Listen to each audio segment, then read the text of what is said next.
Ukrainian President Volodymyr Zelenskyy is calling for nothing less than World War III. And our feckless, incompetent Republican leadership looks like they're ready to give it to him. Now, I'm not going to beat around the bush in this video.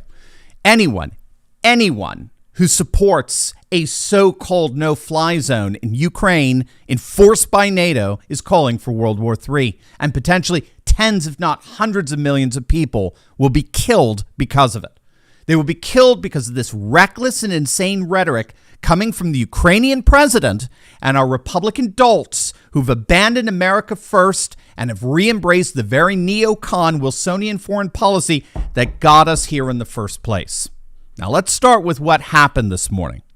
Ukrainian President Zelenskyy spoke before the U.S. Congress via simulcast in what was nothing less than a call to arms, as it were, for the United States to get more involved in repelling the Russian invasion of Ukraine.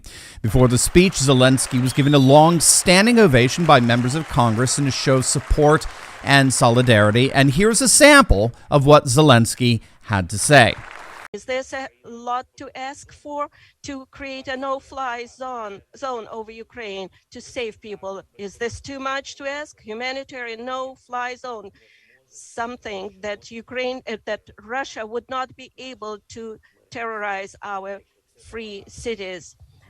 If this is too much to ask, we offer an alternative. You know what kind of defense systems we need, S-300 and other similar systems. You know how much depends on the battlefield, on the ability to use aircraft, powerful, strong aviation to protect our people, our freedom, our land, aircraft that can help Ukraine, help Europe.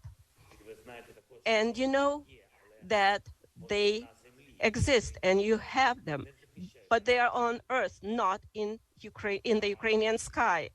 They do not defend our people. I have a dream. These words are known to each of you. Today I can say, I have a need. I need to protect our sky. I need your decision, your help, which means exactly the same you feel when you hear the words, I have a dream. So you can hear for yourself the call for a U.S.-enforced no-fly zone over Ukraine, and he, of course, invoked staples of American civics like the I Have a Dream speech of Martin Luther King. He invoked 9/11 and said that Ukraine is experiencing a 9/11 every single day. Pearl Harbor was also invoked. So this was a very good speech from a rhetorically persuasive vantage point, no question. And Zelenskyy also showed a video, a very well-produced video, the horrors, all the casualties inflicted by the invasion, all with very sad, dramatic music in the background. It was a first-class production to which Ukraine has every right, no question. But of course, the video was meant to sway emotionally members of Congress who may be on the fence about militarily supporting Ukraine. And it seemed to have worked. Republican Representative Nancy Mace provided a typical reaction, claiming the video brought her to tears, which was, of course, what it was meant to do. Now, I gotta say at the outset that I think Zelenskyy has been holding out on talks with Russia to see what the United States' reaction would be to his speech. I also think that this call for a no-fly zone is basically a signal of Zelenskyy's desperation. I do believe, contrary to what we're hearing so much from the mainstream media, I do believe the Russian forces are, in fact, fully in control of the situation, and the end result of this conflict is a foregone conclusion. Russia will win. They will get everything they want, which is a permanent ban of Ukraine to join NATO. Ukraine will go neutral. They will be demilitarized, and Crimea and eastern Ukraine, particularly the Donbass region, but also areas around the Black Sea region, will most likely be lost to Ukraine forever. I don't see Russia giving those areas up. So getting the U.S. and NATO involved in this militarily is the only card that Zelenskyy has to play now. I also want to reiterate here how truly tragic this is for me as an Orthodox Christian, This is the second most tragic thing I could ever imagine seeing, two Orthodox nations killing each other. It is beyond horrific. But I must also reiterate, this is the second most tragic thing I can think of. The single most tragic thing would be if I saw the breakout of World War III. And that, unfortunately, however noble his aims, that is precisely what Zelenskyy called for in his speech. No, not in name, but in consequence, in inevitable consequence. Make no mistake, a U.S. NATO enforced no-fly zone would trigger World War III. There is no way around that. And of course would be World War III with the single greatest nuclear power on the planet. But that reality seems to evade so many worthless, feckless Republicans we vote into office. Look at this headline. Look at the level of absurdity our so-called Republican leaders are mired in. This is from Fox News.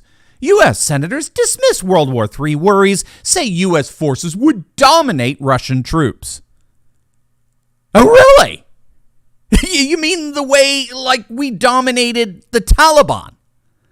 I mean, how many of you, and I'm very serious about this, how many of you out there are willing to bet the lives of your children on the veracity of what that senator just said? And keep in mind, this is a Republican who said this. Jim Risch of Idaho. This is a goddamn Republican speaking like this. He literally said in the interview that he believes that Russia's demonstrated the most pathetic ineptness in this war with Ukraine, which they most emphatically have not. But regardless, so then he believes also that we'll have no problem mopping the floor with the Russian military. Mopping the floor with the single biggest nuclear power on the planet.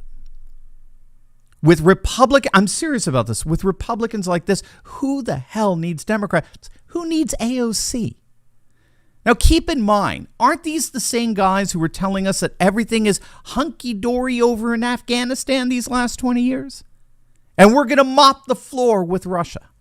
Yeah, we'll put woke Millie in charge. That'll scare them, right? Don't worry, General White Privilege Millie is on the case. Here's Florida Senator Rick Scott going even further as of this morning. He actually gave Biden an ultimatum. Either arm the Ukrainians or enforce a no-fly zone. And you got to make that decision by today. And then you've got Lindsey Graham using the chemical weapons excuse, just like we did in Syria. If Russia uses chemical weapons, could that be code word, by the way, for Ukrainian biolabs? If Russia uses chemical weapons, well, then we're going to enforce a no-fly zone. That from the utterly repulsive Lindsey Graham. Now, fortunately, there are some Republicans who haven't lost their minds in all of this. Marco Rubio, if you can believe it, is actually thinking rather soberly and realistically about the whole notion of a no-fly zone and its inevitable sparking of World War III. He recognized the fact that a no-fly zone would not only require U.S. military forces to engage with and shoot down Russian aircraft, that's bad enough. It would also involve taking out the anti-aircraft systems that Russians have deployed not just in Ukraine, but also in Belarus. We wouldn't just be fighting Russia. If you don't know, the Belarus military numbers upwards of 340,000 when you add in reserves. And we haven't even mentioned China.